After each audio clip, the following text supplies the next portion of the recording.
beloved family. Tonight, half of that family had been ripped from her.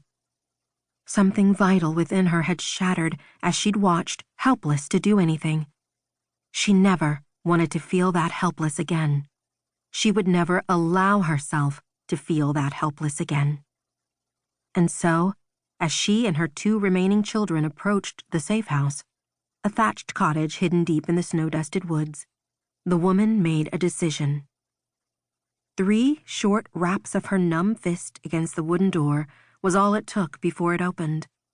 The cloaked figure from the marketplace illuminated by the luminium beacons shining from within, along with a small group of others reclining by the fireplace and peering curiously in her direction.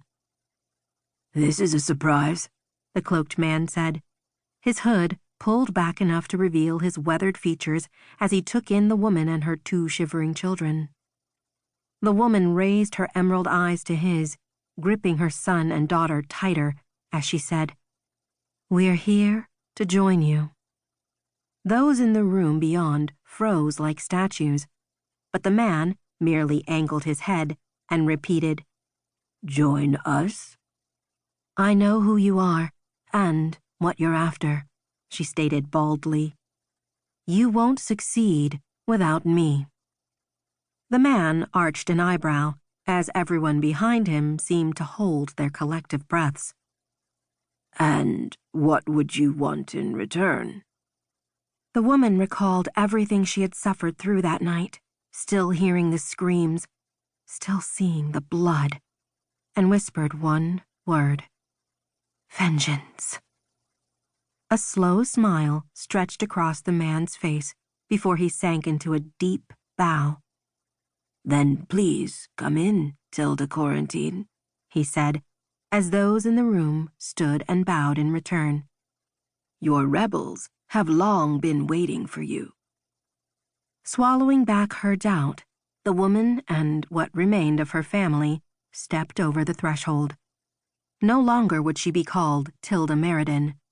No longer would she or her children deny their bloodline, the blood of traitors and the blood of queens. Tilda planned to be both, to betray a lifetime of convictions to claim what was rightfully hers.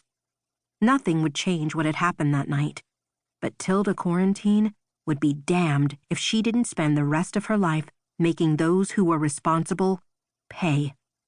One way or another, no matter what it cost, she would have her revenge. 10 years later. Chapter 1. The man was dead. Kiva Meridan, known to a select few as Kiva Quarantine, stared down at the body, noting his sunken cheeks and ashen skin.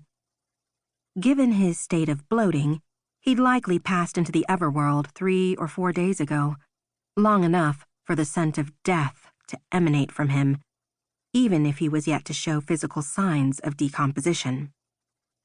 "Middle-aged male, average height and build, pulled out of the Seren River early this morning," Healer Mattis said, her crisp voice enunciating every word perfectly. "Who can speculate as to the cause of death?" Kiva kept her mouth shut, fully aware that she'd been granted entrance into the sterile examination room as an observer only. "No one?" Healer Mattis prompted her students, all of whom were crowded around the body resting on a metal slab in the center of the small space. "Novice Walden?" A young man wearing large spectacles blinked owlishly and answered, He drowned?" "Marvelous deductive reasoning," Mattis said dryly, before turning to the student beside him. "Novice Quinn?" The young woman hunched in on herself, her voice barely a whisper as she said, "Maybe a heart attack? Or a stroke?" Healer Mattis tapped a fingernail against her lips. "Perhaps. Anyone else?" Kiva shifted on her feet, catching the healer's attention. "What about our visitor?"